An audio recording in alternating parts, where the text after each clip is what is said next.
Hey everybody out there, Chris here, and welcome back to another comic book review. And in this review, I'll be reviewing Earth 2, issue number 27. Now, wait a second.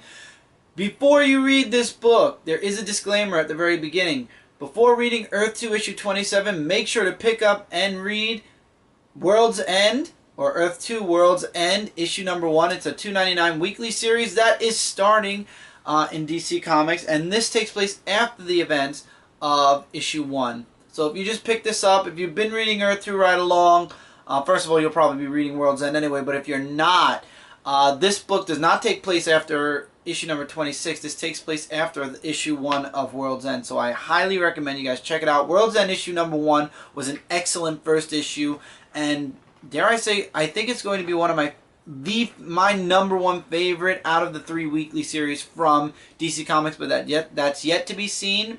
We have to wait and see how each of the weekly series end first.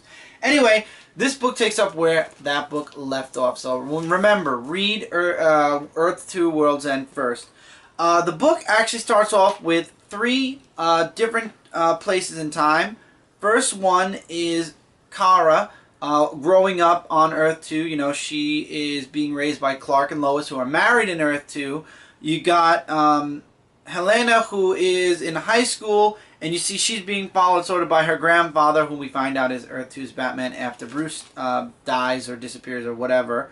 And then there's another part where they're in the New 52 universe, Kara and Helena, and they're celebrating Helena's birthday. Oh, I'm sorry, there's 4. And then the 4th one is Val-Zod on Krypton when he's a kid. And actually we find out that Val-Zod and Kara, before she left Krypton, were friends. We find out about a little bit more about how Helena's grandfather actually was always keeping an eye on her, making sure she was safe.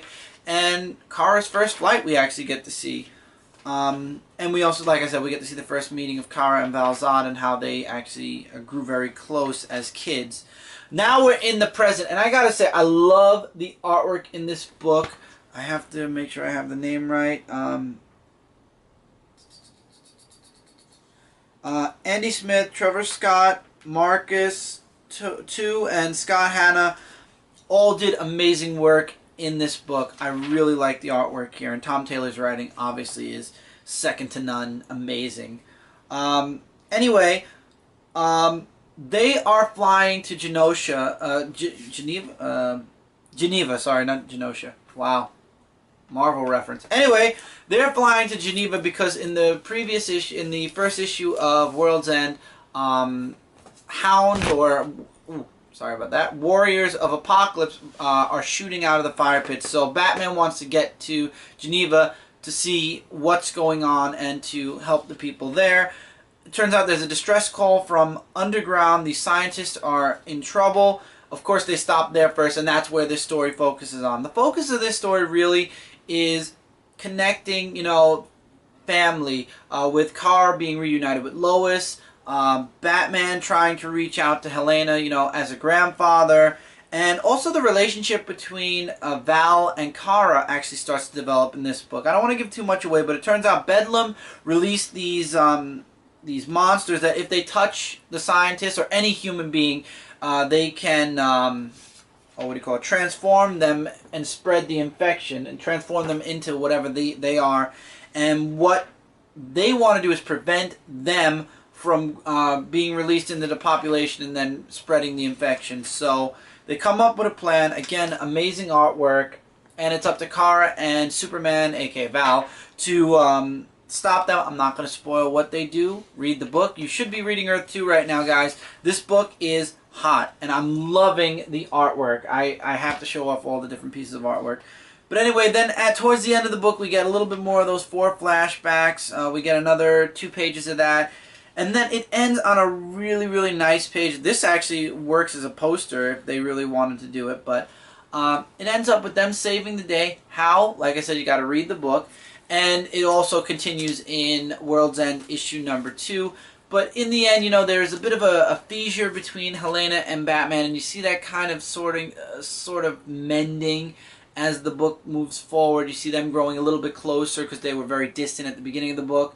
And of course, Kara's relationship with her mother, or Lois, not her real mother, but her adoptive mother, her, because Lois is Red Tornado, you see them getting closer, and you see Val and Kara getting closer, and you see how their relationship started as children, and it was just a really good issue, a really good book.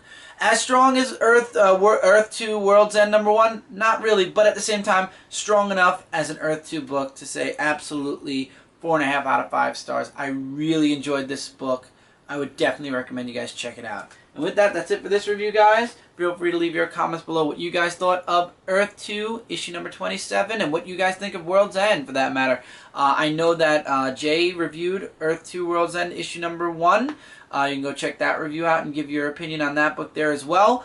But let us know what you think of Earth 2, issue number 27. And with that, that's it for this review. Don't forget to check out Comic Related, Comic Frontline, Zone4Podcast.com, as well as YouTube.com/Frontline Gaming Zone. Altogether, we are your #1 source for comic-related news, reviews, and a whole bunch more. You wouldn't believe I'm recording this at 4 in the morning, would you?